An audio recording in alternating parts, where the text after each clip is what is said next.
ಹೋಗ್ತೀವಿ. ದೇವರಿಗೆ ಸ್ತೋತ್ರವಾಗಲಿ. ಸಮಯದಲ್ಲಿ ನಾವು ಸಂದೇಶಕ್ಕಾಗಿ ಹೋಗುವ ಮತ್ತು ಪ್ರಾರ್ಥನೆ ಮಾಡಿಕೊಂಡು ನಾವು ದೇವರ ವಾಕ್ಯವನ್ನು ಸಂಪೂರ್ಣವಾಗಿ ಧ್ಯಾನಿಸಲಿಕ್ಕೆ ಹೋಗ್ತೀವಿ. ಪ್ರಾರ್ಥನೆ ಮಾಡೋಣ. ಪ್ರೀತಿಯುಳ್ಳ ಮಹಾಪರಿಶುದ್ಧನಾದಂಥ ದೇವರೇ, ನಿನ್ನ ಪರಿಶುದ್ಧವಾದಂಥ ನಾಮಕ್ಕೆ ಸ್ತುತಿ ಸ್ತೋತ್ರ ಕೊಂಡಾಟ ಜನತೆ ಮಾನ ಮಹಿಮೆ ನಿನಗೊಬ್ಬನಿಗೆ ಸಲ್ಲಿಸ್ತೇವೆ. ಈ ದಿನದಲ್ಲಿ ಕರ್ತನೆ, ನಮ್ಮನ್ನು ಮತ್ತೊಮ್ಮೆ ನೀನು ನಡೆಸಿದಕ್ಕಾಗಿ ನಿನಗೆ ಸ್ತೋತ್ರ ಸಲ್ಲಿಸ್ತೇವೆ. ನೀನು ತಾನೇ ನಮ್ಮನ್ನು ಆಶೀರ್ವದಿಸು ಕರ್ತನೆ. ನಿನ್ನ ವಾಕ್ಯದ ಮೂಲಕ ನಮ್ಮೊಂದಿಗೆ ಮಾತನಾಡ್ರಿ. ನಿಮ್ಮ ವಾಕ್ಯದ ಸತ್ಯವನ್ನು, ಅದರ ಜೀವ ಕರ್ತನೆ ನಮ್ಮ ಹೃದಯ ಮುಟ್ಟುವಂತಾಗಲಿ.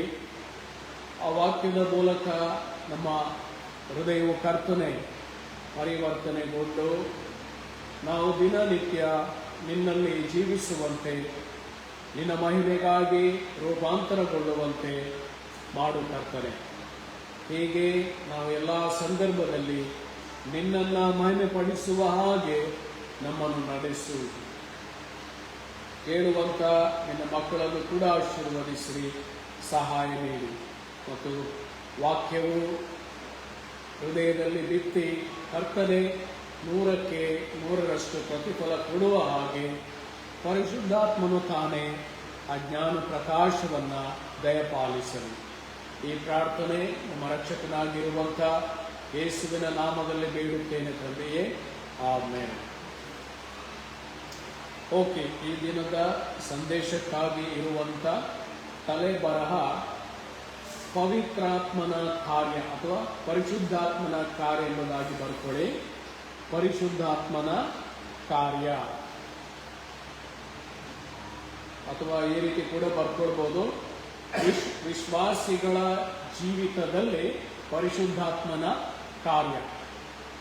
ವಿಶ್ವಾಸಿಗಳ ಜೀವಿತದಲ್ಲಿ ಪರಿಶುದ್ಧಾತ್ಮನ ಕಾರ್ಯ ಎಂಬುದಾಗಿ. ಸೊ ಇದರ ಆಧಾರದ ಮೇಲೆ ನಾವು ನೋಡುವಂಥ ವಾಕ್ಯದ ಭಾಗ ರೋಮಾಪುರದವರಿಗೆ ಬರೆದಂಥ ಪತ್ರಿಕೆಯ 8ನೇ ಅಧ್ಯಾಯದ 14ನೇ ವಚನವನ್ನು ನಾವು ನೋಡಿಕೊಳ್ಳುವ. ರೋಮಾಪುರದವರಿಗೆ ಬರೆದಂಥ ಪತ್ರಿಕೆಯ 8ನೇ ಅಧ್ಯಾಯದ 14ನೇ ವಚನವನ್ನು ನೋಡಿಕೊಳ್ಳುವ. 14ನೇ ವಚನವನ್ನು ಓದುವ. ಯಾರಾದರೂ ಓದ್ತೀರಾ?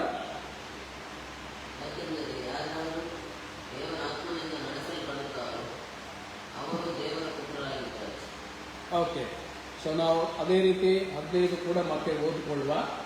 ಸೊ ಮೊದಲನೇದಾಗಿ ನಾವು ನೋಡುವಂಥದ್ದು 14ನೇ ವಚನದಲ್ಲಿ ಏನಿದೆ ಅಂತ ಹೇಳಿದ್ರೆ, ಯಾಕೆಂದರೆ ಯಾರ್ಯಾರು ದೇವರ ಆತ್ಮನಿಂದ ನಡೆಸಲ್ಪಡುತ್ತಾರೋ ಅವರು ದೇವರ ಪುತ್ರರಾಗಿದ್ದಾರೆ ಎಂಬುದಾಗಿ ನಾವು ನೋಡ್ತೇವೆ. ಅಂದ್ರೆ ದೇವರ ಮಕ್ಕಳು ಯಾರು ಎಂಬುದನ್ನ ಈ ವಾಕ್ಯ ನಮಗೇನು ಮಾಡುತ್ತೆ? ತೋರಿಸಿ ಕೊಡುವಂಥದ್ದಾಗಿದೆ. ದೇವರ ಮಕ್ಕಳು ಯಾರು, ದೇವರ ಮಕ್ಕಳು ಯಾರಾಗಿದ್ದಾರೆ ಎಂಬುವಂಥದ್ದನ್ನು ನಮಗೆ ತೋರಿಸಿಕೊಡುವಂಥದ್ದು ಈ ಒಂದು ವಾಕ್ಯವಾಗಿರ್ತದೆ. ಸೊ ಇದರಿಂದ ನಾವು ಅರ್ಥ ಮಾಡಿಕೊಳ್ಬಹುದೇನಂತ ಹೇಳಿದ್ರೆ, ಯಾರು ದೇವರ ಮಕ್ಕಳಾಗಿದ್ದಾರೆ ಎಂಬುದಾಗಿ. ಸೊ ಈ ವಾಕ್ಯದ ಪ್ರಕಾರ ನಾವು ನೋಡುವುದು ಯಾರು ದೇವರ ಮಕ್ಕಳು ಎಂಬುವಂತ ಈ ಒಂದು ಪ್ರಶ್ನೆಗೆ ನಾವು ಗಮನಿಸುವಂಥದ್ದು ಏನಂತ ಹೇಳಿದ್ರೆ, ಯಾರ್ಯಾರು, ಅದು ಯಾರೇ ಆಗಿರ್ಬೋದು ಅಥವಾ ವಿಶ್ವಾಸಿಗಳು. ಇದು ಯಾರ್ಯಾರು ಅಂತ ಹೇಳಿದ್ರೆ ಅನ್ಯ ಜನರಲ್ಲ, ಆದರೆ ವಿಶ್ವಾಸಿಗಳು, ರಕ್ಷಣೆ ಹೊಂದಿದ ವಿಶ್ವಾಸಿಗಳು ಯಾರೇ ಆಗಿರಲಿ. ಸೊ ರಕ್ಷಣೆ ಹೊಂದಿದಂಥ ವಿಶ್ವಾಸಿಗಳಲ್ಲಿ ಯಾರ್ಯಾರು ದೇವರ ಆತ್ಮನಿಂದ ಅಥವಾ ಪರಿಶುದ್ಧಾತ್ಮನಿಂದ ನಡೆಸಲ್ಪಡುತ್ತಾರೋ. ನೋಡಿ, ಪರಿಶುದ್ಧಾತ್ಮನಿಂದ ಅವರೇನಾಗಬೇಕಾಗಿದೆ? ನಡೆಸಲ್ಪಡಬೇಕಾಗಿದೆ. ಒಂದು ವೇಳೆ ಅವರು ಪರಿಶುದ್ಧಾತ್ಮನಿಂದ ನಡೆಸಲ್ಪಡ್ತಾ ಇದ್ದಾರೆ ಅನ್ನೋದಾದ್ರೆ, ಪರಿಶುದ್ಧಾತ್ಮನಿಂದ ಅವರು ನಡೆಸಲ್ಪಡುವುದಾದ್ರೆ, ಅವರು ಏನಾಗಿದ್ದಾರೆ? ದೇವರ ಪುತ್ರರಾಗಿದ್ದಾರೆ ಅಥವಾ ದೇವರ ಮಕ್ಕಳಾಗಿದ್ದಾರೆ ಎಂಬುದಾಗಿ ನಾವು ಕಂಡುಕೊಳ್ಳಬಹುದು. ಸೊ ಆ ವಾಕ್ಯ ನಮಗೆ ಆ ರೀತಿಯಲ್ಲಿ ತೋರಿಸ್ತದೆ. ಹಾಗಾಗಿ ದೇವರಾತ್ಮನಿಂದ ಹುಟ್ಟಿದವರೇ ಏನಾಗಿದ್ದಾರೆ? ದೇವರ ಮಕ್ಕಳಾಗಿದ್ದಾರೆ.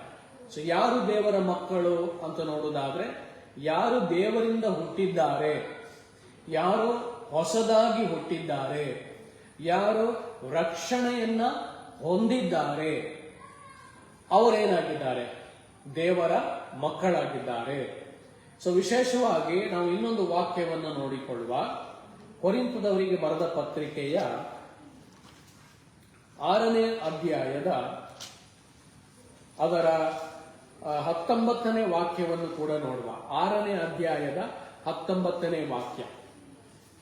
1ನೇ ಕೊರಿಂಥ 6ನೇ ಅಧ್ಯಾಯದ 19ನೇ ವಾಕ್ಯ.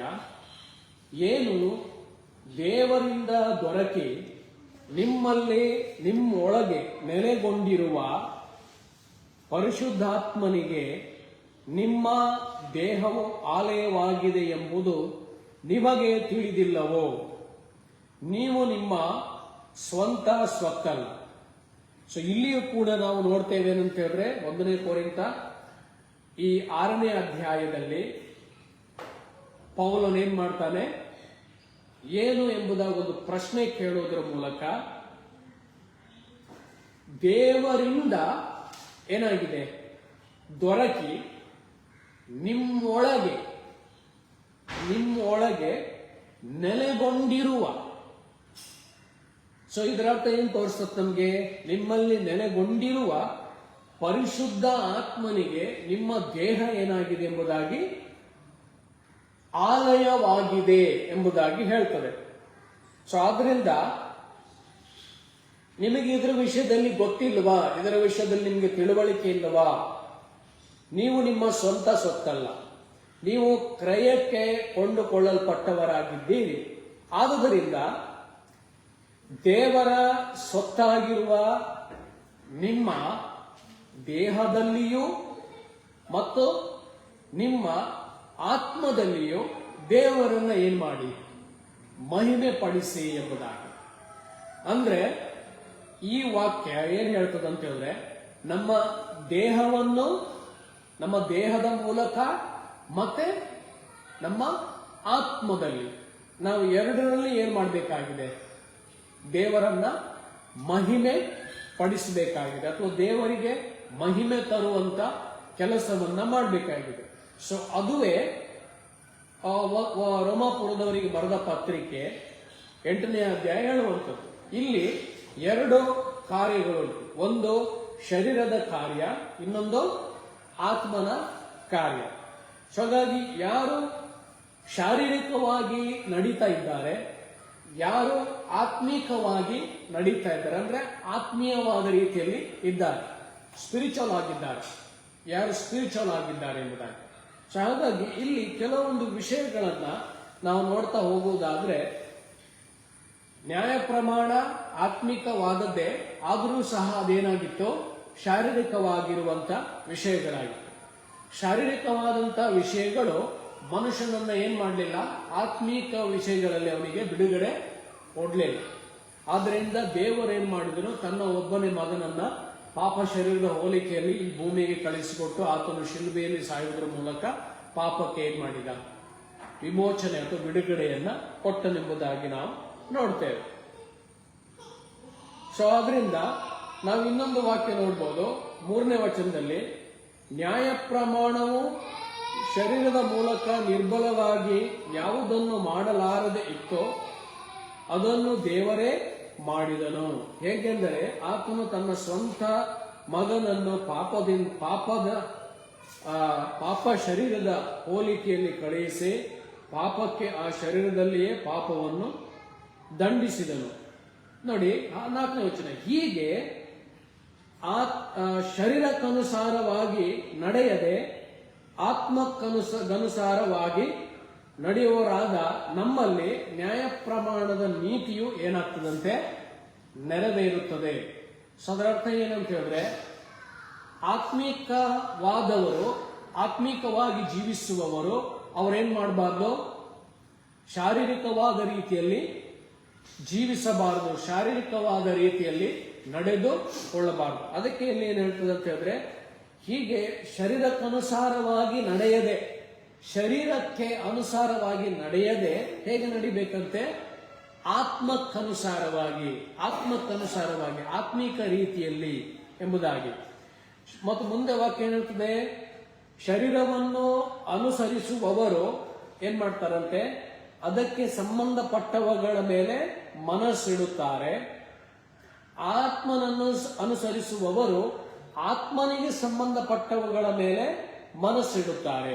ನೋಡಿ, ಶರೀರಕ್ಕೂ ಮತ್ತು ಆತ್ಮಕ್ಕೂ ಇರುವಂತ ವ್ಯತ್ಯಾಸ. ಸೊ ಶರೀರವನ್ನು ಅನುಸರಿಸುವವರು ಶಾರೀರಿಕವಾಗಿ ಏನೆಲ್ಲ ಇದೆ, ಶರೀರಕ್ಕೆ ಸಂಬಂಧಪಟ್ಟಂತ ವಿಷಯಗಳೇನಿದೆ, ಅವರು ಅದರ ಮೇಲೆ ಏನ್ ಮಾಡ್ತಾರೆ, ತಮ್ಮ ಮನಸ್ಸನ್ನ ಇಟ್ಟಿರ್ತಾರೆ. ಆದ್ರೆ ಆತ್ಮೀಕವಾಗಿ ನಡೆಯುವವರು ಆತ್ಮೀಕ ವಿಷಯಗಳ ಮೇಲೆ ಏನ್ ಮಾಡ್ತಾರೆ, ಅವರು ತಮ್ಮ ಮನಸ್ಸನ್ನ ಆತ್ಮೀಕ ವಿಷಯಗಳ ಮೇಲೆ ಇಡೋರಾಗಿದ್ದಾರೆ.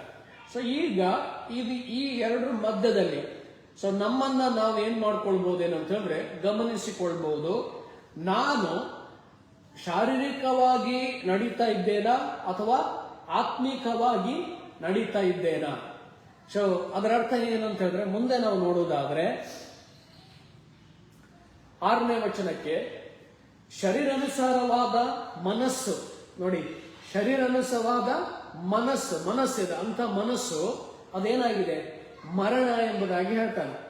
ಶರೀರಕ್ಕನುಸಾರವಾಗಿರುವಂತ ಮನಸ್ಸು ಮರಣ, ಆತ್ಮಿಕವಾದ ಮನಸ್ಸು ಜೀವವೂ ಮತ್ತೇನಾಗಿದೆ, ಸಮಾಧಾನವೂ ಆಗಿದೆ.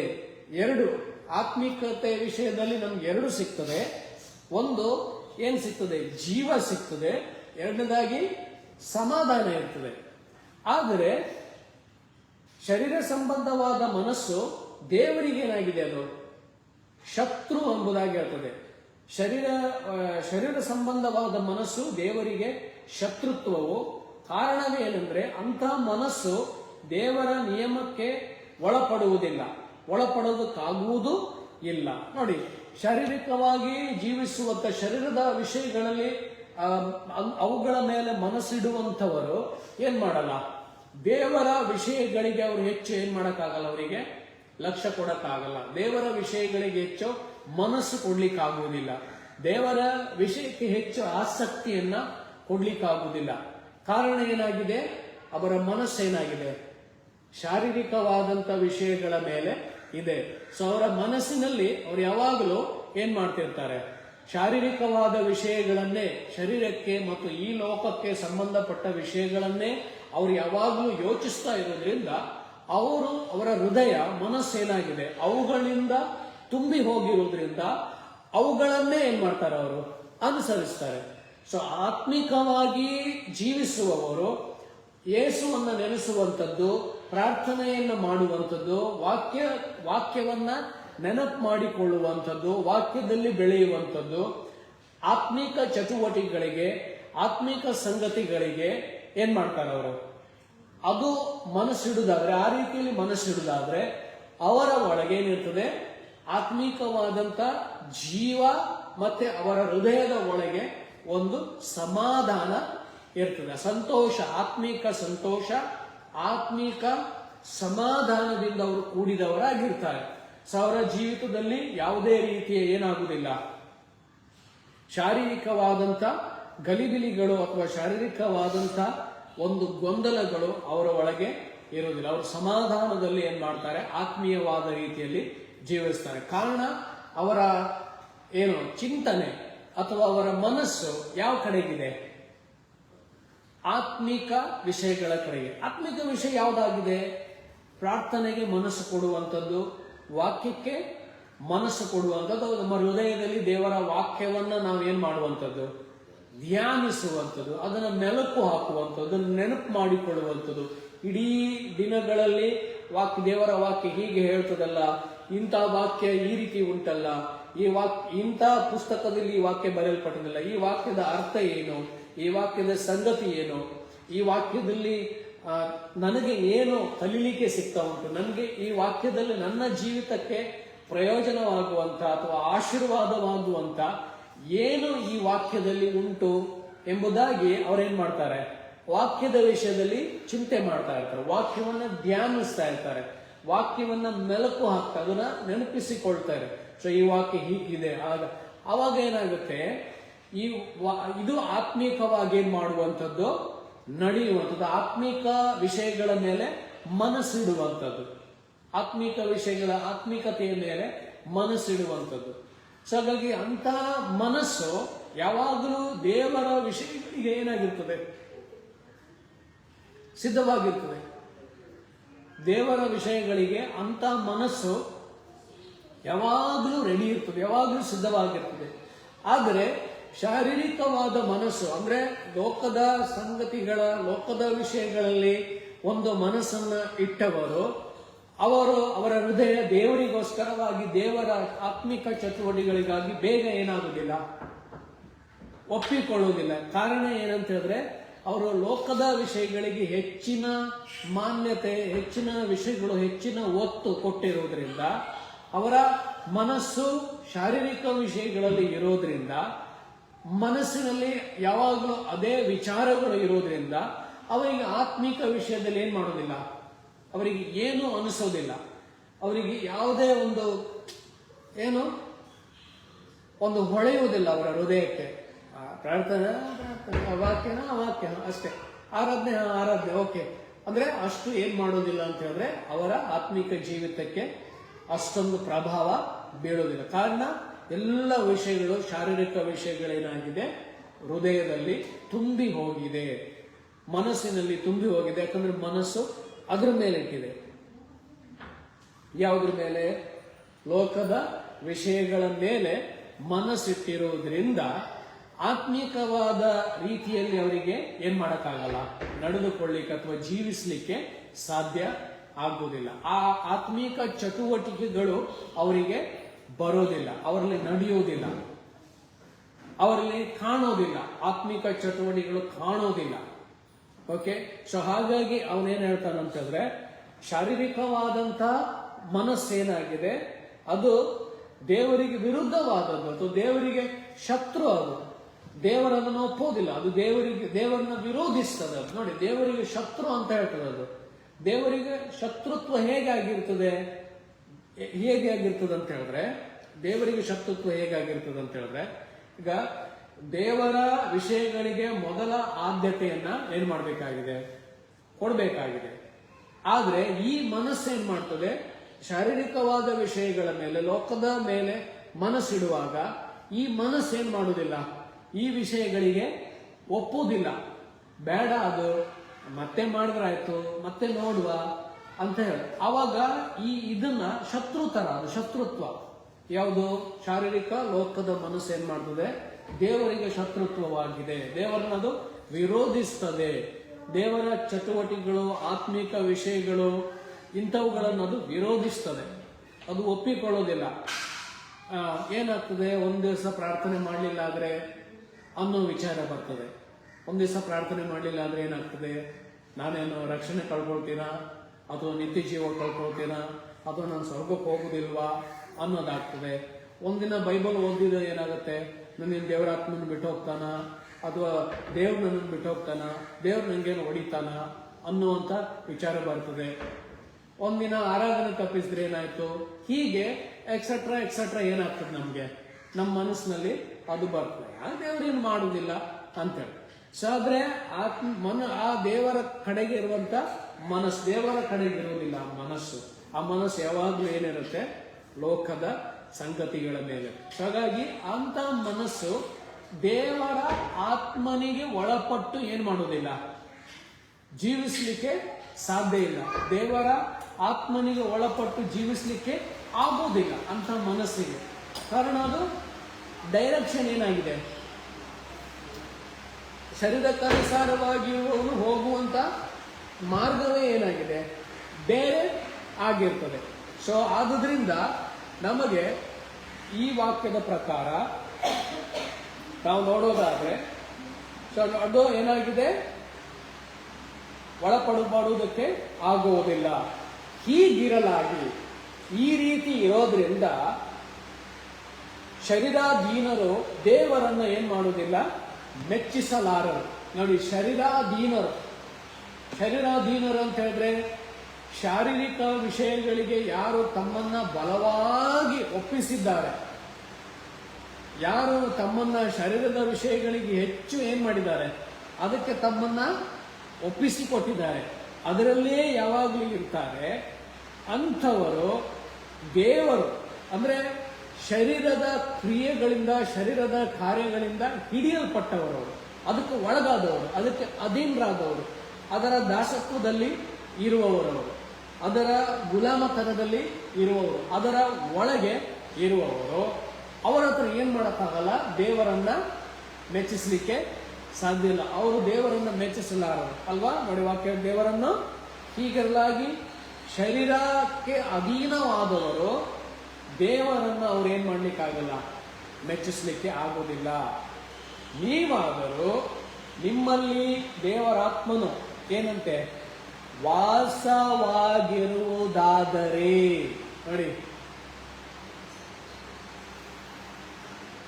ನೀವಾದರೂ ನಿಮ್ಮಲ್ಲಿ ದೇವರ ಆತ್ಮನು ವಾಸವಾಗಿರುವುದಾದ್ರೆ, ಒಂದು ವೇಳೆ ದೇವರ ಆತ್ಮ ನಿಮ್ಮಲ್ಲಿ ಇದ್ರೆ ನೀವೇನಲ್ಲ, ಶರೀರಾಧೀನರು ಅಲ್ಲ, ಶಾರೀರಿಕ ವಿಷಯಗಳಿಗೆ ನೀವು ಒಳಗಾಗುವುದಿಲ್ಲ. ಆತ್ಮನಿಗೇನಾಗಿದ್ದೀರಿ, ಅಧೀನರಾಗಿದ್ದೀರಿ. ಯಾವನಿಗಾದರೂ ಕ್ರಿಸ್ತನ ಆತ್ಮನು ಇಲ್ಲದಿದ್ದರೆ ಅವನು ಕ್ರಿಸ್ತನವನಲ್ಲ, ಅಂದ್ರೆ ಅವನು ಯೇಸುವಿಗೆ ಸಂಬಂಧ ಇಲ್ಲ. ದಟ್ ಮೀನ್ಸ್ ಅದರ ಅರ್ಥ ಸಿಂಪಲ್ ಆಗಿ ಹೇಳ್ಬೇಕಂದ್ರೆ ಅವನಿಗೆ ರಕ್ಷಣೆ ಆಗ್ಲಿಲ್ಲ ಅಂತ ಅರ್ಥ. ಅವನಲ್ಲಿ ಆ ರಕ್ಷಣೆ ಆದ್ರೆ ಆ ರಕ್ಷಣೆಗೆ ತಕ್ಕಂತೆ ಕೆಲವು ಏನ್ ಬರ್ತದೆ, ಫಲಗಳನ್ನು ನಾವು ನೋಡ್ಬೋದು, ಫಲಗಳು ಕಾಣಬೇಕು, ಫಲಗಳು ಕ್ರಿಯೆಯಲ್ಲಿ ಏನಾಗುತ್ತೆ, ಅದು ಕಂಡು ಬರ್ತದೆ ಎಂಬುದಾಗಿ. ಸೊ ಆದರೆ ಕ್ರಿಸ್ತನು ನಿಮ್ಮಲ್ಲಿದ್ದರೆ ದೇಹವು ಏನಾಗಿದೆ, ಪಾಪದ ದೆಸೆಯಿಂದ ಸತ್ತದ್ದಾಗಿದ್ದರೂ ಆತ್ಮನ ನೀತಿಯು ಏನಾಗುತ್ತೆ, ನೀತಿಯ ದೆಸೆಯಿಂದ ಜೀವ ಉಳ್ಳದ್ದಾಗಿದೆ. ಯೇಸುವನ್ನು ಸತ್ತವರೊಳಗಿಂದ ಎಬ್ಬಿಸಿದಾತನ ಆತ್ಮನು ನಿಮ್ಮಲ್ಲಿ ವಾಸವಾಗಿದ್ದರೆ, ಕ್ರಿಸ್ತನನ್ನು ಸತ್ತವರೊಳಗಿಂದ ಎಬ್ಬಿಸಿದಾತನು ನಿಮ್ಮಲ್ಲಿ ವಾಸವಾಗಿರುವ ತನ್ನ ಆತ್ಮನ ಮೂಲಕ ನಿಮ್ಮ ಮೃತದೇಹಗಳನ್ನು ಸಹ ಬದುಕಿಸುವನು. ಏನು ಇಲ್ಲಿ ಈಗ ಪರೀಕ್ಷೆ ಏನಂತ ಹೇಳಿದ್ರೆ, ನನ್ನ ಒಳಗೆ ದೇವರ ಆತ್ಮನು ಇದ್ದಾನ, ನನ್ನ ಒಳಗೆ ನನ್ನ ಆಂತರ್ಯದಲ್ಲಿ ಪರಿಶುದ್ಧ ಆತ್ಮನು ಅಥವಾ ದೇವರ ಆತ್ಮನು ಇದ್ದಾನ, ಅದನ್ನ ನಾನೇನ್ ಮಾಡಬೇಕು, ಕಂಡುಕೊಳ್ಳಬೇಕು. ನನಗೆ ಗೊತ್ತಾಗ್ಬೇಕು, ನನ್ನ ಒಳಗೆ ದೇವರ ಆತ್ಮ, ಪವಿತ್ರ ಆತ್ಮ, ಪರಿಶುದ್ಧ ಆತ್ಮ ಇದ್ದಾನ. ಇಲ್ಲದಿದ್ರೆ ಏನಲ್ಲ, ಅವನು ಕ್ರಿಸ್ತನಿಗೆ ಸಂಬಂಧಪಟ್ಟವನು. ಕ್ರಿಸ್ತನಿಗೆ ಸಂಬಂಧಪಟ್ಟವನಲ್ಲ ಅಂದ ಮೇಲೆ ಏನಾಯ್ತು, ರಕ್ಷಣೆ ಹೊಂದಲಿಲ್ಲ. ರಕ್ಷಣೆ ಹೊಂದಲಿಲ್ಲ ಅಂದಮೇಲೆ ಏನಾಯ್ತು, ನಿತ್ಯ ಜೀವ, ಇದರ ಸ್ವರ್ಗ ಇಲ್ಲ. ಸ್ವರ್ಗ ಇಲ್ಲ ಅಂದಮೇಲೆ ಏನಾಯ್ತು, ನೆಕ್ಸ್ಟ್ ಸ್ಥಿತಿ ಯಾವುದು, ನಿತ್ಯ ನರಕ, ನಿತ್ಯ ಬೆಂಕಿ ಕೆರೆ. ಸೊ ಹಾಗಾಗಿ ಈ ವಾಕ್ಯದಲ್ಲಿ ಏನಂತ ಹೇಳಿದ್ರೆ ನಾವು ನೋಡುವಂಥದ್ದು ಹೀಗಿರಲಾಗಿ ಅಂತ ಹೇಳ್ತಾನೆ. ಅಲ್ಲಿ ವಾಕ್ಯದಲ್ಲಿ ನೋಡುವಾಗ ಹೀಗಿರಲಾಗಿ ಸಹೋದರರೇ, 12ನೇ ವಚನದಲ್ಲಿ ನೋಡುವಾಗ ಶರೀರಕ್ಕನುಸಾರವಾಗಿ ಜೀವಿಸುವುದಕ್ಕೆ ನಾವು ಶರೀರಕ್ಕೆ ಋಣಸ್ಥರಲ್ಲ. ಸೊ ಇದರ ಒಂದು ಏನು ಹೇಳಿಕೆ ಏನು ಅಂತ ಹೇಳಿದ್ರೆ, ಒಂದು ಋಣ ಅಂತ ಇರ್ತದೆ, ಒಂದು ಋಣ ತೀರಿಸುವಂಥದ್ದು. ಲೋಕದಲ್ಲಿ ಅದಕ್ಕೆ ಋಣ ಎಂಬುದಾಗಿ ಹೇಳ್ತಾರೆ. ಏನೋ ಒಂದು ಮಾಡಿದ್ದಕ್ಕೆ ಅದಕ್ಕೊಂದು ಋಣ ಅಂತ ಹೇಳ್ತಾರೆ. ಆದರೆ ಇಲ್ಲಿ ನಾವು ನಮ್ಮ ಶರೀರದ ವಿಷಯಗಳಿಗೆ ನಾವೇನಲ್ಲ ಋಣಸ್ಥರಲ್ಲ, ಅದಕ್ಕೆ ತೀರಿಸುವಂಥದ್ದು ಏನೂ ಇಲ್ಲ, ಅದಕ್ಕೆ ಬದಲು ಕೊಡುವಂಥದ್ದು ಏನೂ ಇಲ್ಲ, ಅದರ ಋಣವನ್ನ ತೀರಿಸುವಂಥದ್ದು ನಮಗೆ ಏನೂ ಇಲ್ಲ. ಈ ಶರೀರ ಏನಾಗ್ತದೆ, ಒಂದು ದಿವಸ ಸತ್ತು ಹೋಗ್ತದೆ ಮತ್ತು ಸಮಾಧಿ ಮಾಡಲ್ಪಡ್ತದೆ, ಅದು ಕೊಳೆತು ಮಣ್ಣಾಗಿ ಹೋಗಿ ಬಿಡ್ತದೆ. ಆದರೆ ಆತ್ಮನು ಏನಾಗ್ತಾನೆ, ಅವನು ಜೀವಂತವಾಗಿರ್ತಾನೆ, ನಿತ್ಯ ಜೀವ ಹೊಂದಿದ್ರೆ ದೇವರ ಬಳಿಗೆ ಹೋಗ್ತಾನೆ. ಈಗ ಯಾವುದಕ್ಕೆ ಜೀವಿಸಬೇಕಾಗಿದೆ? ಕೊಳೆತು ಹೋಗಿ ನಾಶವಾಗಿ ಹೋಗುವ ಶರೀರಕ್ಕ, ಅಥವಾ ಎಂದೆಂದಿಗೂ ನಮಗೆ ಜೀವವನ್ನು ತರುವಂತ ಆತ್ಮನಿಗ ಎಂಬುದಾಗಿ. ಹಾಗಾಗಿ ನಮ್ಮ ಮನಸ್ಸೆಲ್ಲಿದೆ ಈಗ ಎಂಬುದು, ನಮ್ಮ ಆಲೋಚನೆ ಎಲ್ಲಿದೆ, ನಮ್ಮ ಹೃದಯ ಯಾವ ಕಡೆಗಿದೆ, ನಾವು ಯಾವುದಕ್ಕಾಗಿ ಓಡ್ತಾ ಇದ್ದೇವೆ, ಯಾವುದನ್ನ ಯೋಚಿಸ್ತಾ ಇದ್ದೇವೆ, ಯಾವುದಕ್ಕಾಗಿ ನಾವು ತವಕ ಪಡ್ತಾ ಇದ್ದೇವೆ, ನಮ್ಮ ಹೆಚ್ಚಿನ ತವಕ, ಆಶೆ, ಆಕಾಂಕ್ಷೆ ಯಾವುದಾಗಿದೆ ಅಂದ್ರೆ ನಮ್ಮ ಹೃದಯ ಯಾವುದನ್ನು ತುಂಬಿಕೊಂಡಿದೆ, ಯಾವ ವಿಷಯದಲ್ಲಿ ತುಂಬಿಕೊಂಡಿದೆ. ಉದಾಹರಣೆಗೆ ನಮ್ಗೇನಾದ್ರೂ ಒಂದು ತಗೊಳ್ಬೇಕು ಅಂತ ಹೇಳಿದ್ರೆ ನಮ್ಮ ಬ್ರೈನ್ ಫುಲ್, ತಲೆ, ಮನಸ್ಸು ಎಲ್ಲ ಏನಾಗಿರುತ್ತೆ, ಅದೇ ತುಂಬಿಕೊಂಡಿರ್ತದೆ. ಹೌದಾ? ಅದನ್ನೇ ಯೋಚನೆ ಮಾಡ್ತಾ ಇರ್ತೇವೆ. ನಮ್ಮ ಬ್ರೈನಲ್ಲೂ ಮಿದುಳಲ್ಲೂ ಆಲೋಚನೆ ಅದೇ ಚಿತ್ರ ಓಡ್ತಾ ಇರ್ತದೆ. ಅದೇ ತಗೊಳ್ಬೇಕು ನಾನು, ಅದು ತಗೊಳ್ಬೇಕು ನಾನು, ಅದು ನಮ್ಮ ತಲೆಯಲ್ಲಿ ಇರ್ತದೆ, ತಲೆಯಲ್ಲಿ ಯಾವಾಗಲೂ ಓಡ್ತಾ ಇರ್ತದೆ. ಮತ್ತು ನಮ್ಮ ಮನಸ್ಸು ಕೂಡ ಏನಾಗಿರುತ್ತೆ, ಅದರಿಂದ ತುಂಬಿರ್ತದೆ. ತುಂಬಿರುವಾಗ ಏನಾಗ್ತದೆ, ಆತ್ಮಿಕ ವಿಷಯಗಳಿಗೆ ಏನಾಗುವುದಿಲ್ಲ, ಅದು ಹೋಗ್ಲಿಕ್ಕೆ ಆಗುವುದಿಲ್ಲ, ಹೋಗ್ಲಿಕ್ಕೆ ಬಿಡುವುದಿಲ್ಲ. ಕಾರಣ ಆತ್ಮಿಕ ವಿಷಯಗಳು ಅದಕ್ಕೆ ಏನಾಗ್ತಾ ಇಲ್ಲ, ಈಗ ಹೆಚ್ಚಿನ ಮಹತ್ವ ಅಥವಾ ಎಷ್ಟು ಒಳ್ಳೆಯದು, ಎಷ್ಟು ಗಂಭೀರವಾದದ್ದು, ಎಷ್ಟು ಉತ್ತಮವಾದದ್ದು, ಅದಕ್ಕೆ ನಾನು ಹೋಗ್ಬೇಕು, ಅದಕ್ಕೆ ನಾನು ಮಾಡಬೇಕು, ಅದಕ್ಕೆ ನಾನು ಅಧೀನನಾಗಬೇಕು, ಅದಕ್ಕೆ ನಾನು ವಿಧೇಯನಾಗಿರ್ಬೇಕು ಅನ್ನೋದಕ್ಕೆ ಏನು ಮಾಡಲ್ಲ, ಅದಕ್ಕೆ ಹೆಚ್ಚಿನ ವಿಷಯ ಕೊಡೋದಿಲ್ಲ. ಸೊ ನಾನು ಬೈಬಲಲ್ಲಿ ಯೋಚನೆ ಮಾಡುವಾಗ ನನಗೆ ಯಾವಾಗಲೂ ಒಂದು ಆಲೋಚನೆಗೆ ಮಾಡುವಂಥದ್ದು ಏನಂತ ಹೇಳಿದ್ರೆ, ಆದಿಯಿಂದ ಪ್ರಾರಂಭದಿಂದ ಮನುಷ್ಯನ ಒಂದು ಮನಸ್ಥಿತಿ ಏನಂತ ಹೇಳಿದ್ರೆ, ಅವನ ಮನಸ್ಸಿನ ಒಂದು ಸ್ಥಿತಿ ಏನಂತ ಹೇಳಿದ್ರೆ, ದೇವರು ಏನು ಹೇಳಿದ್ದಾನೋ ಅದನ್ನು ಅವನಿಗೇನು ಬೇಡ, ಮಾಡೋದು ಬೇಡ. ದೇವರು ಏನು ಹೇಳಿದ್ದಾನೋ ಅದನ್ನು ಅವನಿಗೆ ಮಾಡೋದು ಬೇಡ. ದೇವರು ಏನು ಮಾಡಬೇಡ ಅಂತ ಹೇಳಿದ್ದಾನೋ ಅದನ್ನು ಅವನೇನ್ ಮಾಡ್ತಾನೆ.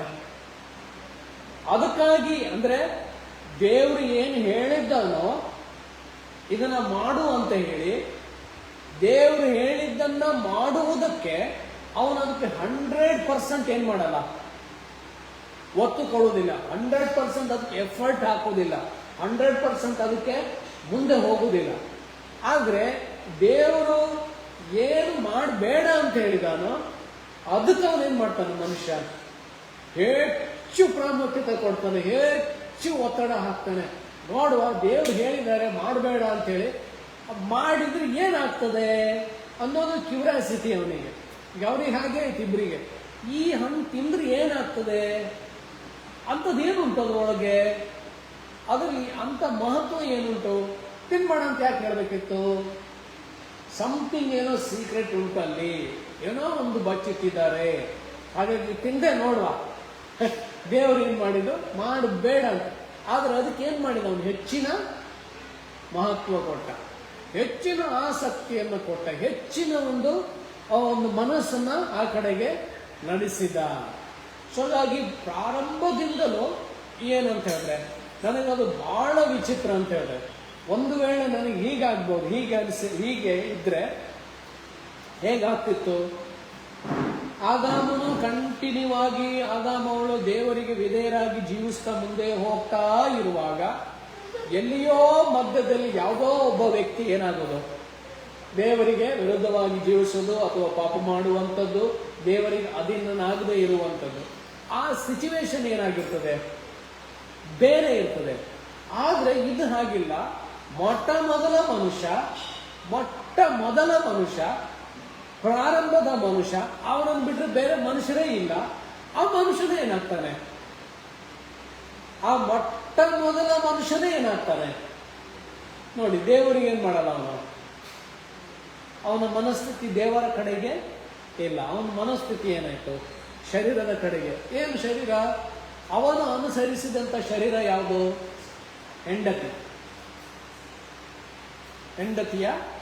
ಹೆಂಡತಿ ಅನುಸರಿಸಿದಂತ ವಿಷಯವನ್ನ ಅವನೇನ್ ಮಾಡಿದ್ದು? ಅನುಸರಿಸಿದ್ದು. ಆಯ್ತು, ಎಂತ ತಗೊಂಡಿದ್ರಿ ನೀನು ಹಣ್ಣು, ಯಾಕೆ ಕಿತ್ಕೊಂಡು ಬಂದಿ? ದೇವ್ರು ಹೇಳಿದ್ರು ಕಿತ್ಕೊಂಡು ಬರ್ಬೋದು, ಹೋಗಿ ಅಲ್ಲಿ ಬಿಸಾಕೊಂಡು. ಅವನೇನ್ ಮಾಡಲಿಲ್ಲ, ಬಿಸಾಕ್ಲಿಲ್ಲ. ಆಗ ಅವನು ಆಯ್ತು ತಿಂದ್ಯಾ, ನಾನಂತೂ ತಿಂತೀನಿ ಕೊಡು. ಅವಳು ಶರೀರವನ್ನ ಅನುಸರಿಸಿದ್ರು ಅಲ್ವಾ. ಶರೀರದ ಆಸೆ ಏನು? ಕಣ್ಣಿನ ಆಸೆ, ಮತ್ತೊಂದು ಬದುಕು ಬಾಳಿನ ಡಂಬ ಅಲ್ವಾ, ಮತ್ತು ಗರ್ವ. ಇದು ಮೂರು ಶರೀರದ ಆಸೆ. ಅದೇ ಮೂರು. ಅದು ನೋಡೋದಕ್ಕೆ ಚಂದ ಇತ್ತು, ರಮ್ಯವಾಗಿತ್ತು, ತಿನ್ನುವುದಕ್ಕೆ ಬಹಳ ಟೇಸ್ಟ್ ಇತ್ತು, ಅದು ಜ್ಞಾನವನ್ನು ಉಂಟು ಮಾಡ್ತಾ ಇತ್ತು. ಸೊ ಅವ್ರ ಮನಸ್ಸು ಯಾವ ಕಡೆ ಹೋಯ್ತು? ಶರೀರಕ್ಕನುಸಾರವಾಗಿ ಹೋಯಿತು. ಸೊ ಅದನ್ನ ಇಲ್ಲಿ ರೋಮ ಪತ್ರಿಕೆಯಲ್ಲಿ ಪೌಲನ್ ಏನ್ ಮಾಡ್ತಾನಂತ ಹೇಳಿದ್ರೆ 14ನೇ ವಚನದಲ್ಲಿ, ಯಾಕೆಂದರೆ ಯಾರ್ಯಾರು ನೋಡಿ, ಯಾರ್ಯಾರು ದೇವರ ಆತ್ಮನಿಂದ ನಡೆಸಲ್ಪಡುತ್ತಾರೋ ಅವರು ದೇವರ ಪುತ್ರರಾಗಿದ್ದಾರೆ. ಅಂದ್ರೆ ದೇವರ ಆತ್ಮನಿಂದ ನಡೆಸಲ್ಪಡದೆ ಇದ್ದವರು ಅವರು ದೇವರ ಪುತ್ರರು ಅಲ್ಲ. ಸೊ ಅದರ ಅರ್ಥ ಏನು? ದೇವರ ಆತ್ಮನು ಅಂದರೆ ಕ್ರಿಸ್ತನ ಆತ್ಮನು ಅಥವಾ ಪರಿಶುದ್ಧ ಆತ್ಮನು ಶರೀರಕ್ಕೆ ಸಂಬಂಧಪಟ್ಟಂತ ಇವೆಲ್ಲ ವಿಷಯಗಳಿಗಿಂತ ಹೆಚ್ಚಾಗಿ ವಿಶ್ವಾಸಿಗಳ ಜೀವಿತದಲ್ಲಿ ಪರಿಶುದ್ಧಾತ್ಮನ ಮುನ್ನಡೆಸುವಿಕೆಯನ್ನು ಏನ್ ಮಾಡ್ತಾರೆ?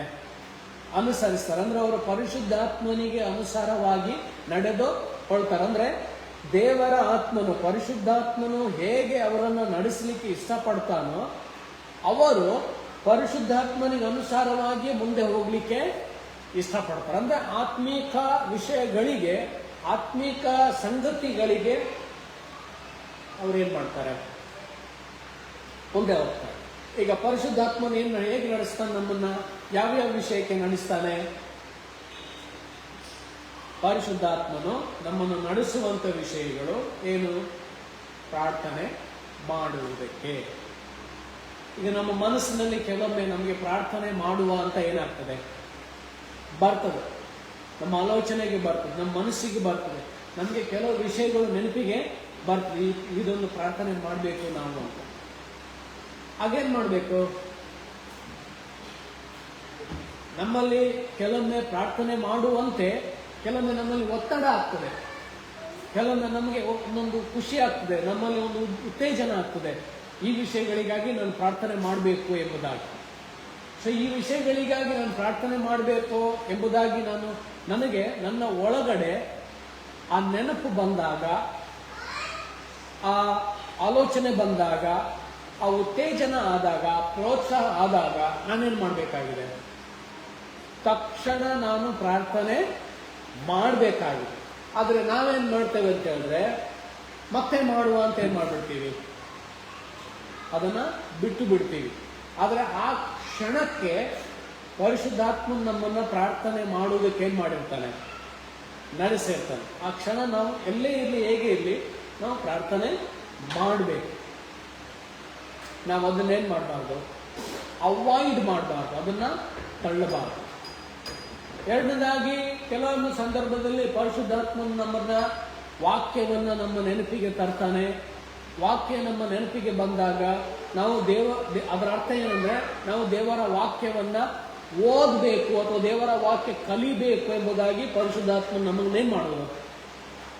ದೇವರ ವಾಕ್ಯದ ಕಡೆಗೆ ನಮ್ಮನ್ನ ಪರಿಶುದ್ಧಾತ್ಮನು ನಡೆಸೋದು. ಆ ನಡೆಸುವಿಕೆಯನ್ನ ನಾವೇನ್ ಮಾಡುತ್ತೇವೆ? ಕೆಲವೊಮ್ಮೆ ಅದನ್ನು ಅಲಕ್ಷ್ಯ ಮಾಡ್ತೇವೆ, ನಾವು ಅದನ್ನು ಬಿಟ್ಟು ಬಿಡ್ತೇವೆ. ಅದು ಬೇಡ ಬಿಡ, ಕಡೆಗೆ ಓದ್ಕೊಂಡ್ರೆ ಆಯ್ತು, ಬೇಗ ಈಗ ಇದು ಮುಗಿಸಿ ಬರ್ಬೇಕು ನಾನೀಗ ಫಸ್ಟ್. ಗೊತ್ತಾಯ್ತು ನಿಮಗೆ?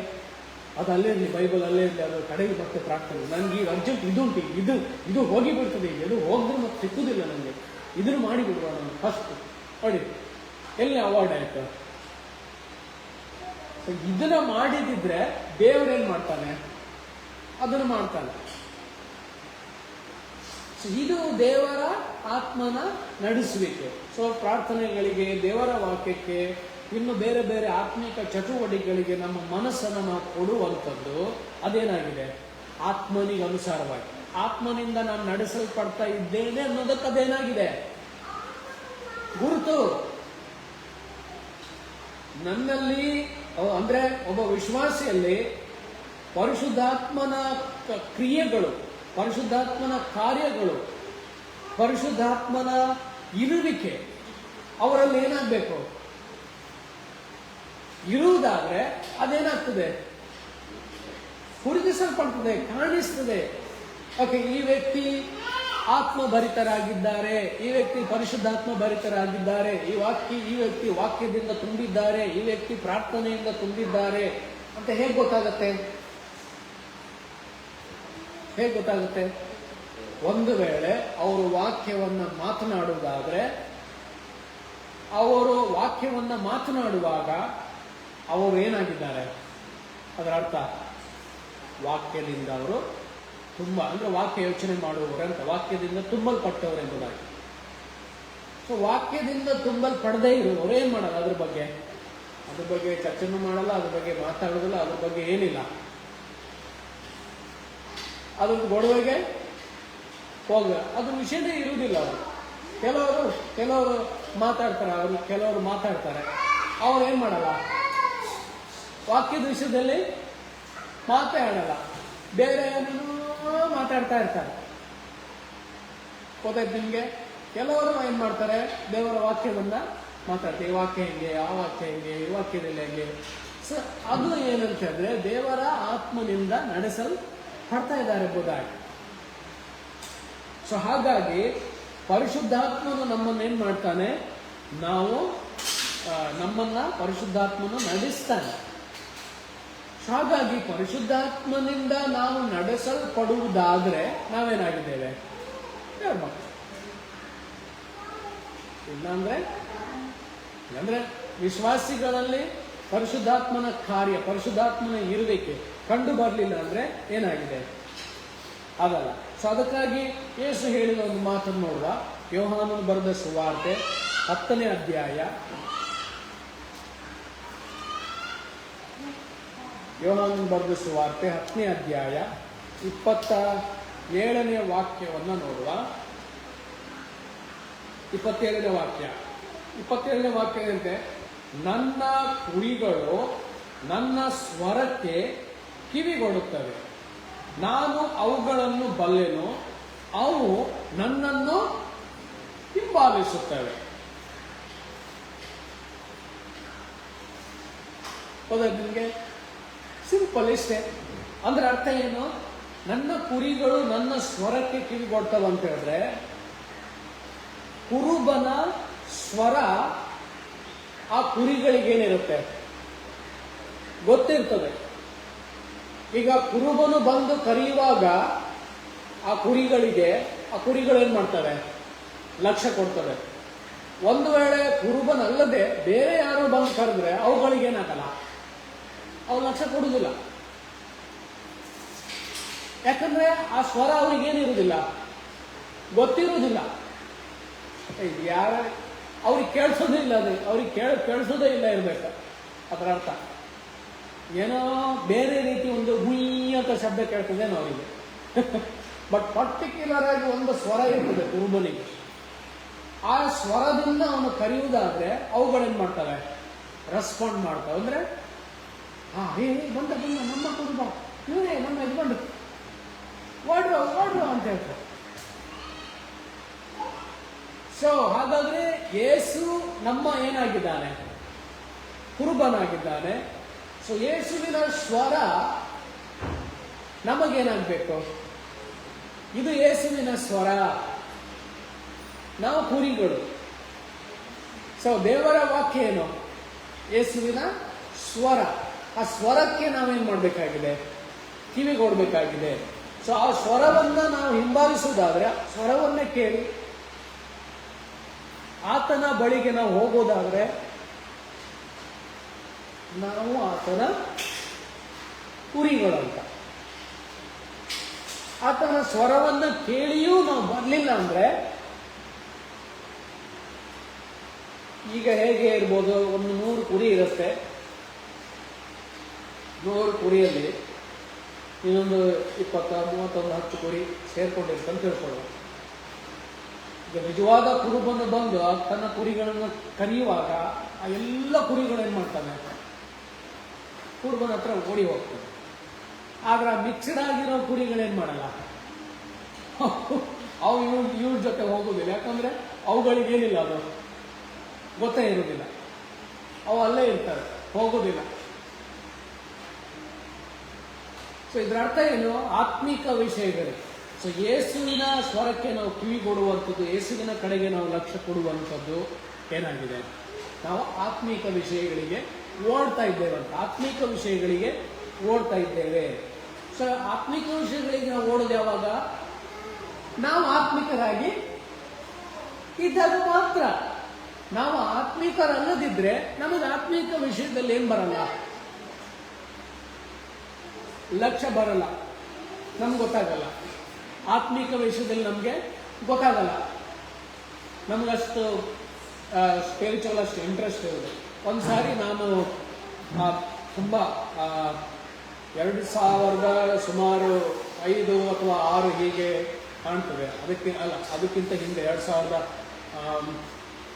ಅಥವಾ 2, 3 ಅಥವಾ ಹೀಗೆ 4 ಆ ಸಂದರ್ಭದಲ್ಲಿ ಒಂದು ಪುಸ್ತಕ ಹೊಸ ಒಡಂಬಡಿಕೆ ನ್ಯೂ ಟೆಸ್ಟಮೆಂಟ್ ಬುಕ್ ನಾನು ಖರೀದಿ ಮಾಡ್ತಾ ಇದ್ದೆ. ಅದನ್ನ ತಗೊಳ್ಳುವಂತ ಸಂದರ್ಭದಲ್ಲಿ ನನಗೆ ಅವ್ರ ಹತ್ರ ಕೇಳಿದೆ, ನನಗೆ ಆ ಪುಸ್ತಕ ಬೇಕು ಅಂತ ಹೇಳಿ. ಆ ಪುಸ್ತಕ ನನಗೆ ಬೇಕೇ ಬೇಕು, ನನಗೆ ಕೊಡಿ ಅದನ್ನ ಅಂತ ಹೇಳಿದೆ. ಹಾಗಿರುವಾಗ, ಇಲ್ಲ ಬ್ರದರ್, ನಮ್ಮ ಹತ್ರ ಇಲ್ಲ, ಅದು ಖಾಲಿ ಆಗಿಬಿಟ್ಟಿದೆ. ಆಮೇಲೆ ಆ ವ್ಯಕ್ತಿ ಒಂದು ಮಾತು ಹೇಳಿದ, ನಿಮ್ಗೆ ಸ್ಪಿರಿಚುವಲ್ ಅಲ್ಲಿ ಅಷ್ಟೊಂದು ಇಂಟ್ರೆಸ್ಟಾ? ನನಗೆ ಅವ್ರು ಕೇಳ್ತಾ ಇರೋದು, ನಿಮ್ಗೆ ಆತ್ಮಿಕ ವಿಷಯದಲ್ಲಿ ಅಷ್ಟೊಂದು ಇಂಟ್ರೆಸ್ಟ್ ಅಂತ ನಾನು ಕೇಳ್ತಾನೆ. ನಾವು ಅವ್ರು ಕೇಳುವಾಗ ನನಗೆ ಒಮ್ಮೆ ನಾನು ಸ್ಟನ್ ಆಗಿಬಿಟ್ಟೆ. ಎಂತ ಹೀಗೆ ಕೇಳ್ತಾ ಇದ್ದಾರೆ? ನಾನು ಆವಾಗ ವಾಕ್ಯದಲ್ಲಿ ಕೂಡ ಅಷ್ಟು ಬೆಳೀಲಿಲ್ಲ. ನಿಮ್ಗೆ ಆತ್ಮಿಕ ವಿಷಯದಲ್ಲಿ ಅಷ್ಟು ಇಂಟ್ರೆಸ್ಟ್ ನಿಮಗೆ ಅಂತ ಕೇಳು. ಯಾಕೆ ನಿಮ್ಗೆ ಕೇಳ್ತಾ ಇದ್ದಾನೆ? ನೋಡಿ ಆಕ್ಚುಲಿ ಅವ್ನು ಕೇಳಬಾರ್ದು ನನಗೆ ಹಾಗೆ. ಯಾಕೆಂದ್ರೆ ಅವನು ನಿಜವಾಗ್ಲೂ ಆತ್ಮೀಕತೆಯಲ್ಲಿ ಇದ್ದಿದ್ರೆ ಅವನೇನ್ ಮಾಡಲ್ಲ, ನನಗೆ ಕೇಳಲ್ಲ, ನಿನ್ಗೆ ಆತ್ಮಿಕ ವಿಷಯ ಅಷ್ಟು ಅದು ಇಂಟ್ರೆಸ್ಟ್ ಅಂತೇಳಿ. ಅವನ ಆತ್ಮೀಕತೆಯಲ್ಲಿ ಇಲ್ಲಾಗಿದ್ದ. ಅವನಿಗೆ ಆತ್ಮಿಕ ವಿಷಯದಲ್ಲಿ ಅಷ್ಟು ಆಸಕ್ತಿ ಇರಲಿಲ್ಲ. ಲೋಕದ ಬೇರೆ ವಿಷಯಗಳಲ್ಲಿ ಅವನಿಗೇನಿತ್ತು, ಬಹಳ ಇಂಟ್ರೆಸ್ಟ್ ಇತ್ತು. ಅವನಿಗೆ ಪುಸ್ತಕ ಮಾರೋದೇ ಏನಾಗಿತ್ತು, ಒಂದು ಕೆಲಸ, ಇಂಟ್ರೆಸ್ಟ್ ಅವನಿಗೆ. ನನ್ನ ಪುಸ್ತಕ ಯಾವಾಗ ಎಲ್ಲ ಏನಾಗ್ತದೆ, CD ಪ್ಲೇಯರು, ಆ ಪ್ಲೇಯರು, ಇದು ಎಲ್ಲ ಪುಸ್ತಕ ಅವನಿಗೆ ಏನಾಗ್ಬೇಕು, ಖಾಲಿ ಆಗ್ಬೇಕಿತ್ತು. ಅದು ಅವನಿಗೆ ಇಂಟ್ರೆಸ್ಟ್. ಆದರೆ ಆತ್ಮೀಕ ವಿಷಯದಲ್ಲಿ ಅವನಿಗೆ ಏನಿರಲಿಲ್ಲ, ಇಂಟ್ರೆಸ್ಟ್ ಇರಲಿಲ್ಲ. ಸೊ ನನಗೆ ಅವನು ಆ ಒಂದು ಏನು, ನಿಮಗೆ ಆತ್ಮಿಕ ವಿಷಯದಲ್ಲಿ ಅಷ್ಟೊಂದು ಇಂಟ್ರೆಸ್ಟ್ ಅಂತ ಕೇಳುವಾಗ ನನಗೆ ಬಹಳ ಆಶ್ಚರ್ಯ ಆಗ್ಬಿಡ್ತು. ಹಾಗಾದ್ರೆ ನನ್ನ ಮನಸ್ಸಲ್ಲಿ ಬಂತು, ನೀನು ಆತ್ಮಿಕ ವ್ಯಕ್ತಿ ಅಲ್ಲ. ಅವರು ಮತ್ತೆ ಬೇರೆ ಯಾರು ಅಲ್ಲ, ಬೇರೆ ಒಂದು ಚರ್ಚಿಗೆ ಹೋಗೋರೇ ಅವರು, ಒಂದು ಸಾಂಪ್ರದಾಯ ಚರ್ಚಲ್ಲೇ ಇರೋರು. ಸದರ್ಥ ಏನು, ಅವರಲ್ಲಿ ದೇವರ ಆತ್ಮನ ಏನಿಲ್ಲ, ನಡೆಸುವಿಕೆ ಇಲ್ಲ. ದೇವರ ಆತ್ಮ ನಮ್ಮನ್ನ ನಡೆಸ್ತಾರೆ. ಸೊ ಹಾಗಾಗಿ ಈ ವಾಕ್ಯದ ಪ್ರಕಾರ ನಾವು ನೋಡೋದಾದ್ರೆ ಹೀಗಿರಲಾಗಿ, ಯಾಕಂದ್ರೆ ಯಾರ್ಯಾರು ದೇವರ ಆತ್ಮ ನಡೆಸಲ್ಪಡ್ತಾರೋ ಅವರು ದೇವರ ಪುತ್ರರಾಗಿದ್ದಾರೆ. ನೀವು ತಿರುಗಿ ಭಯವುಳ್ಳವರಾಗಿರುವಂತೆ ದಾಸನ ಭಾವವನ್ನ ಏನಲ್ಲ ಹೊಂದಿದವರಲ್ಲ, ಆದರೆ ದತ್ತು ಪುತ್ರ ಸ್ವೀಕಾರದ ಆತ್ಮನನ್ನ ಹೊಂದಿರುವುದರಿಂದ ದೇವರನ್ನು ನಾವು ಅಪ್ಪ, ತಂದೆ ಎಂದು ಕೂಗುತ್ತೇವೆ. ನಾವು ದೇವರ ಮಕ್ಕಳಾಗಿದ್ದೇವೆಂದು ಆತ್ಮನು ತಾನೇ ನಮ್ಮ ಆತ್ಮದೊಂದಿಗೆ ಏನ್ ಮಾಡ್ತಾನೆ? ಸಾಕ್ಷಿ ಹೇಳ್ತಾನೆ. ನಾವಿದನ್ನು ಕೇಳಿದ್ದೇವ? ಇದು ಪರಿಶುದ್ಧಾತ್ಮನ ಸ್ವರ. ಪರಿಶುದ್ಧಾತ್ಮನು ನಮಗೆ, ನಮ್ಮ ಆತ್ಮಕ್ಕೆ ಹೇಳ್ತಾನೆ ಏನೆಂಬುದಾಗಿ, ನೀನು ದೇವರ ಮಗನಾಗಿದ್ದೀ ಎಂಬುದಾಗಿ. ಪರಿಶುದ್ಧಾತ್ಮನು ನಮ್ಮ ಒಳಗೆ, ನಮ್ಮ ಅಂತರಾತ್ಮಕ್ಕೆ ಸಾಕ್ಷಿ ಕೊಡ್ತಾನೆ. ಆ ಸಾಕ್ಷಿ ಏನು? ನಮಗೆ ನಮ್ಮ ಒಳಗೆ, ನಮ್ಮ ಅಂತರಾತ್ಮದಲ್ಲಿ ನನಗದಾಗಿದೆಯಾ? ನನಗೆ ಆ ಸಾಕ್ಷಿ ಕೊಟ್ಟಿದ್ದಾನ ಪರಿಶುದ್ಧಾತ್ಮನು ನನ್ನ ಅಂತರಾತ್ಮದೊಳಗೆ? ನನಗೆ ಆ ಸಾಕ್ಷಿ ಸಿಕ್ಕಿದೆಯಾ? ಪರಿಶುದ್ಧಾತ್ಮನು ನನ್ನ ಅಂತರಾತ್ಮದೊಳಗೆ ಸಾಕ್ಷಿ ಕೊಡ್ತಾನೆ ಏನಂತ, ನೀನು ದೇವರ ಮಗನಾಗಿದ್ದಿ, ಮಗಳಾಗಿದ್ದೆ ಎಂಬುದಾಗಿ. ಹಾಗಾದ್ರೆ ಆ ಪರಿಶುದ್ಧಾತ್ಮನ ಸ್ವರವನ್ನು ನಮ್ಮ ಆಂತರ್ಯದೊಳಗೆ ನಮಗೆ ಗೊತ್ತಾಗಿದೆಯಾ? ಅರಿವಾಗಿದೆಯಾ? ಅದರ ತಿಳುವಳಿಕೆ ನಮಗೆ ಬಂದಿದೆಯಾ? ಇದು ಪ್ರತಿಯೊಬ್ಬ ಏನಾಗಬೇಕು? ವಿಶ್ವಾಸಿಗಳಿಗೆ ಆಗಬೇಕು. ಆ ರೀತಿ ಪರಿಶುದ್ಧಾತ್ಮನ ಸ್ವರ, ಒಂದು ಸಾಕ್ಷಿ ನಮ್ಮ ಒಳಗೆ ಇಲ್ಲದಿದ್ರೆ ನಾವೇನಾಗಿದ್ದೇವೆ?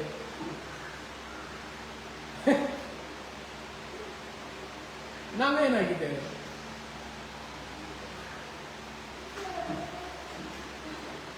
ನಾವು ದೇವರ ಮಕ್ಕಳಾಗಿರ್ಲಿಕ್ಕೆ ಹೇಗೆ ಸಾಧ್ಯ? ನಾವು ದೇವರ ಮಕ್ಕಳಾಗಿದ್ದೀವಿ ಅನ್ನೋದಕ್ಕೆ ಸಾಕ್ಷಿ ಏನು? ಗುರುತು ಏನು? ಅದರ ಲಕ್ಷಣ ಏನು? ಕೆಲವು ಲಕ್ಷಣಗಳಿರ್ತಾವಲ್ಲ, ಆ ಲಕ್ಷಣಗಳಿಂದ ನಾವೇನ್ ಮಾಡ್ಬೋದು? ಗೊತ್ತಾಗ್ತದೆ ನಮ್ಗೆ. ಇಲ್ಲಾಂದ್ರೆ ನಮಗದು ಗೊತ್ತಾಗುವುದಿಲ್ಲ. ಸೊ ಆದುದರಿಂದ ಪರಿಶುದ್ಧಾತ್ಮನು ನಾವು ದೇವರ ಮಕ್ಕಳಾಗಿದ್ದೇವೆಂದು ಆತ್ಮನು ತಾನೇ, ಪರಿಶುದ್ಧಾತ್ಮನು ತಾನೇ ನಮ್ಮ ಆತ್ಮಕ್ಕೆ ಸಾಕ್ಷಿಯನ್ನು ಕೊಡುತ್ತಾನೆ. ಅಂದ್ರೆ ಆ ಒಂದು ಕಾನ್ಫಿಡೆಂಟ್ ಅನ್ನು ಕೊಡ್ತಾನೆ, ಆ ನಿಶ್ಚಯತೆಯನ್ನು ಕೊಡ್ತಾನೆ, ಆ ದೃಢತೆಯನ್ನು ಕೊಡ್ತಾನೆ, ಆ ಖಾತರಿಯನ್ನು ಕೊಡ್ತಾನೆ. ಇಲ್ಲ, ನೀನು ದೇವರ ಮಗನಾಗಿದ್ದಿ, ನೀನು ದೇವರ ಮಗಳಾಗಿದ್ದಿ ಎಂಬುದಾಗಿ ನಮ್ಮ ಆತ್ಮದ ಒಳಗೆ ಪರಿಶುದ್ಧಾತ್ಮನು ಇದ್ರೆ ಮಾತ್ರ. ಪರಿಶುದ್ಧಾತ್ಮನ ಇಲ್ದಿದ್ರೆ ಕೊಡಲ್ಲ. ಹಾಗಾದ್ರೆ ಈಗ ನಾವೇನ್ ಮಾಡ್ಬೇಕು? ಅದು ಕೆಲವು ನಾವು ಯಾವ ಆತ್ಮನಿಂದ ನಡೆಸಲ್ಪಡ್ತಾ ಇದ್ದೇವೆ? ದುರಾತ್ಮನಿಂದನ, ಶಾರೀರಿಕ ಸ್ವಭಾವಗಳಿಂದಲ, ಅಥವಾ ಪರಿಶುದ್ಧಾತ್ಮನಿಂದ? ನೋಡಿ, ಸೊ ನಮಗೆ ನಾವೇ ಏನ್ ಮಾಡಬೇಕಾಗಿದೆ? ಅದನ್ನ ಕಂಡುಕೊಳ್ಬೇಕಾಗಿದೆ. ನಮ್ಮ ಒಳಗಾಗ್ಬೇಕು. ಬೇರೆಯವರು ಏನ್ ಮಾಡೋದಲ್ಲ, ಏನು ಬೇರೆಯವರು ಹೇಳೋದಲ್ಲ, ನೀನ್ ದೇವರ ಮಗನಾಗಿದ್ದಿ, ನೀನ್ ದೇವರ ಮಗಳಾಗಿದ್ದೆ ಎಂಬುದಾಗಿ. ನನಗೆ ನಾನೇ ಏನಾಗಬೇಕು? ನನಗೆ ಒಳಗಿಂದ ಗೊತ್ತಾಗಬೇಕು, ನಾನು ದೇವರ ಮಗನಾಗಿದ್ದೇನೆ, ದೇವರ ಮಗಳಾಗಿದ್ದೇನೆ ಅನ್ನೋ ಆ ನಿಶ್ಚಯತೆ, ಆ ದೃಢತೆ, ಆ ಖಾತ್ರಿ, ಆ ಕಾನ್ಫಿಡೆನ್ಸ್. ಹೆಂಗೆ ಹೇಳ್ಬೇಕು? ಹೇಳ್ಬೇಕೀಗ, ಎಸ್, ನಾನು ದೇವರ ಮಗನಾಗಿದ್ದೇನೆ, ಮಗಳಾಗಿದೆ, ನನ್ನ ಒಳಗೆ ಪರಿಶುದ್ಧಾತ್ಮನು ಇದ್ದಾನೆ, ನಾನು ಯೇಸುವಿಗೆ ಸಂಬಂಧಪಟ್ಟವನು ಅನ್ನೋದು ಒಳಗಡೆ 100% ಏನಾಗಬೇಕು? ಖಾತ್ರಿ ಆಗಬೇಕು. ಇಲ್ಲ ಹಿಂಗಾಗ್ಬಾರ್ದು. ಹೌದು, ಹೆಂಡತಿ ಗಂಡನಿಗೆ ಹೌದು, ನಾ ಹೆಂಗೆ ಕಾಣ್ತೆ? ನಾನು ದೇವ್ರ ಮಗ ಥರ ಕಾಣ್ತೇನೆ ಈಗ. ಹೆಂಡತಿ ಗಂಡನಿಗೆ, ಕೆಲವೊಮ್ಮೆ ಗಂಡ ಹೆಂಡತಿಗಳು, ನಾನು ಹೆಂಗೆ ಕಾಣ್ತೆ? ನಾನು ದೇವ್ರ ಮಗ ಥರ ಇದ್ದೆ ನಾನು. ಸ್ವಲ್ಪ ನೋಡು, ಚೂರು ಹೇಳು ಸ್ವಲ್ಪ, ನಾನು ದೇವ್ರ ಮಗ ಥರ ಇದ್ದೀನೋ ಅಥವಾ ಬೇರೆ ಥರ ಇದ್ದೀನೋ? ಯಾಕಂದ್ರೆ ನಮಗೆ ಬಹಳ ಹತ್ತಿರದ ಕನ್ನಡಿ ಯಾವುದು? ಒಬ್ರಿಗೊಬ್ರು ಗಂಡ ಹೆಂಡತಿ ಬಿಟ್ರೆ ಮತ್ತೆ ಬೇರೆ ಇಲ್ಲ. ಬಹಳ ಬೆಸ್ಟ್ ಕನ್ನಡಿ. ಅವಾಗವಾಗ ಸ್ವಲ್ಪ ಏನಾಗ್ತದೆ, ಶರೀರ ಬಂದು ಹೋಗ್ತಾನೆ ಇಬ್ಬರಲ್ಲೂ ಒಮ್ಮೊಮ್ಮೆ. ಬಟ್ ಒಳಗಡೆಯಿಂದ ಏನಾಗಬೇಕು, ಆ ನಿಶ್ಚಯತೆ ನಮಗಾಗಬೇಕು. ಸೊ ಯಾರು ದೇವರ ಮಕ್ಕಳೀಗ? ಯಾರು ದೇವರ ಆತ್ಮನಿಂದ, ಪರಿಶುದ್ಧಾತ್ಮನ ಕಾರ್ಯ ಕ್ರಿಯೆ, ಆತನ ಸಹಾಯ, ಆತನ ನಡೆಸುವಿಕೆ, ಆತನ ಕಲಿಸುವಿಕೆ, ಆತನ ಕೊಡುವಂಥ ಪ್ರೋತ್ಸಾಹ, ಉಜ್ಜೀವನ, ಸಂತೋಷ, ಸಮಾಧಾನ ಎಲ್ಲ ಒಳಗಡೆಯಿಂದ ಅವರು ಅನುಭವಿಸ್ತಾರೆ, ಅವರೇನಾಗಿದ್ದಾರೆ? ದೇವರ ಮಕ್ಕಳಾಗಿದ್ದಾರೆ. ಸೊ ಇದು ನಮ್ಮಲ್ಲಿ ಪ್ರತಿಯೊಬ್ಬರಲ್ಲಿ ಏನಾಗಬೇಕು, ಪ್ರತಿಯೊಬ್ಬ ವಿಶ್ವಾಸಿಯಲ್ಲಿ ಅದು ಕಂಡು ಬರಬೇಕಾಗಿದೆ. ಓಕೆ, ದೇವರು ನಮ್ಮನ್ನ ಆಶೀರ್ವಾದ ಮಾಡಲಿ. ನಾವು ಪ್ರಾರ್ಥನೆ ಮಾಡುವ.